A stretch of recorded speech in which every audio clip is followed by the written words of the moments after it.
All right, let's jump right in. Welcome to this explainer. Today, we're unpacking the absolute defining conflict in American history, the American Civil War.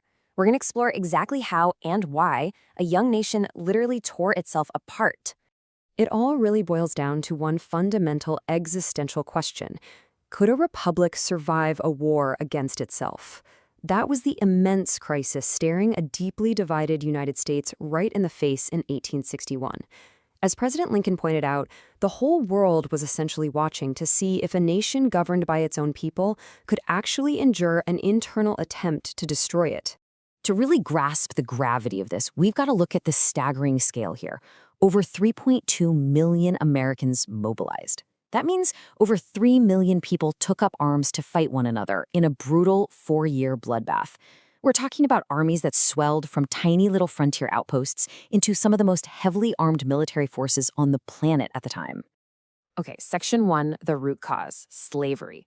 Decades of intense political controversy over expanding slavery into new Western territories finally reached a total boiling point when Abraham Lincoln was elected in 1860. Now, while you might hear modern debates about why the conflict really started, the primary sources honestly leave absolutely no room for doubt. Listen to this quote straight from the Mississippi Secession Declaration. Our position is thoroughly identified with the institution of slavery, the greatest material interest of the world. It's right there in black and white. The historical record proves the Southern states left the Union primarily to preserve slavery. Which brings us to Section 2, Secession and Outbreak, the Nation Splinters. So, right after Lincoln's victory, 7 slave states immediately declared secession and formed the Confederacy. The powder keg finally ignited, and the whole thing officially kicked off with the Confederate bombardment of Fort Sumter in April of 1861. It is absolutely crucial to understand the competing motivations that drove millions of men to the battlefield. On one side, the North was fighting to preserve the Union, a cause that was deeply rooted in American nationalism.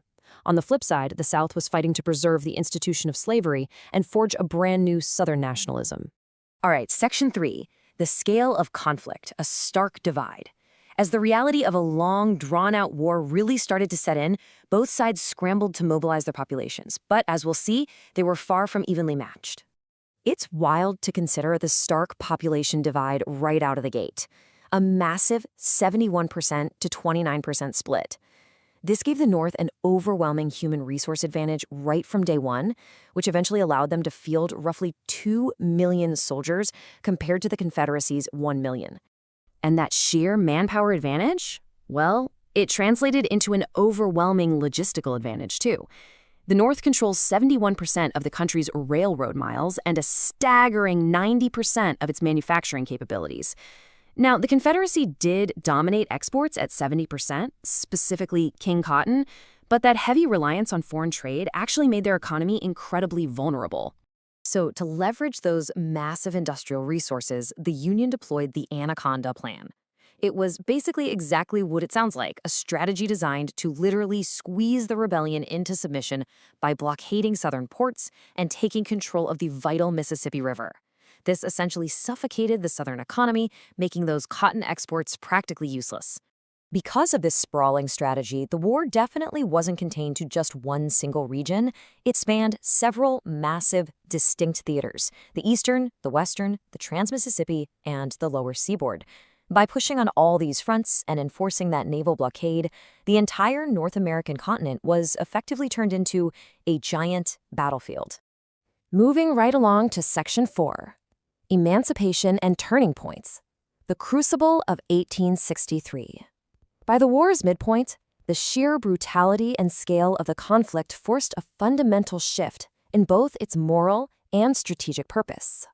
1863 was a truly pivotal year, a real game changer. In January, Lincoln formally issued the Emancipation Proclamation, legally freeing slaves in rebel states. And, despite a major Confederate victory at Chancellorsville in May, the tide officially turned in July. The Union scored massive, back-to-back victories at Gettysburg, halting the Northern invasion, and Vicksburg, which fully secured the Mississippi River for the North. But what you really need to take away from this is that emancipation wasn't just a moral shift. It had profound military consequences.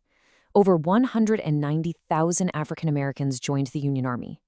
This massive influx of critical manpower, which included newly freed slaves, provided a crucial fighting momentum that the Confederacy simply could not match. Which brings us to Section 5, the final surrender, total war.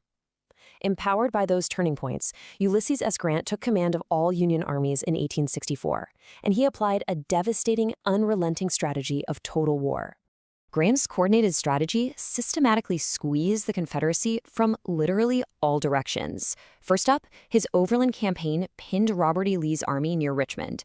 At the exact same time, General Sherman captured Atlanta and conducted his infamous March to the Sea, totally destroying the South's agricultural base. Finally, the Union broke the grueling siege of Petersburg, completely crippling the Confederacy's physical capacity to keep fighting. Yet the resistance was incredibly fierce. Even General Sherman himself noted this, saying, "The devils seem to have a determination that cannot but be admired, yet I see no sign of let-up." Despite widespread starvation, destroyed homes, and immense combat losses, Confederate troops fought tenaciously until the absolute bitter end. But eventually, that grueling 4-year struggle reached its breaking point. On April 9, 1865, General Robert E. Lee formally surrendered his army to General Ulysses S. Grant at Appomattox Courthouse. This monumental event triggered a massive chain reaction of surrenders across all the remaining Confederate forces, finally bringing the battlefield combat to a close. And that brings us to our final section, Cost and Lingering Legacy, a Nation Transformed. The United States was ultimately preserved, and 4 million enslaved people were freed. But man, the human toll exacted to reach this outcome was simply unimaginable. When we look at modern historical calculations, analyzing detailed census records, they estimate the total number of dead to be anywhere from 750,000 up to over 1 million people. This staggering number absolutely cements the Civil War as the deadliest war in American history. Think about it. It cost more American lives than all other U.S. conflicts combined up through the Vietnam War. And here is a truly surprising, kind of grim fact about how those lives were actually lost. You might think it was all bullets and cannonballs, but actually, scratch that. Roughly 2/3 of the fatalities were caused by disease spreading through crowded, unsanitary camps. It wasn't the battlefield, it was the sickness. It's a really stark reminder of the harsh realities of 19th century warfare. Now, this explainer wouldn't be complete without recognizing the profound ways the war modernized the nation. It completely revolutionized military tactics with things like railroads and telegraphs. It left the South devastated, which birthed the incredibly complex Reconstruction era. And fundamentally, it reshaped the Constitution itself, with the 13th, 14th, and 15th Amendments officially abolishing slavery and legally guaranteeing citizenship and voting rights. Which brings us to a crucial question to wrap things up. The Army surrendered in 1865, but did the fight over the war's meaning ever truly end?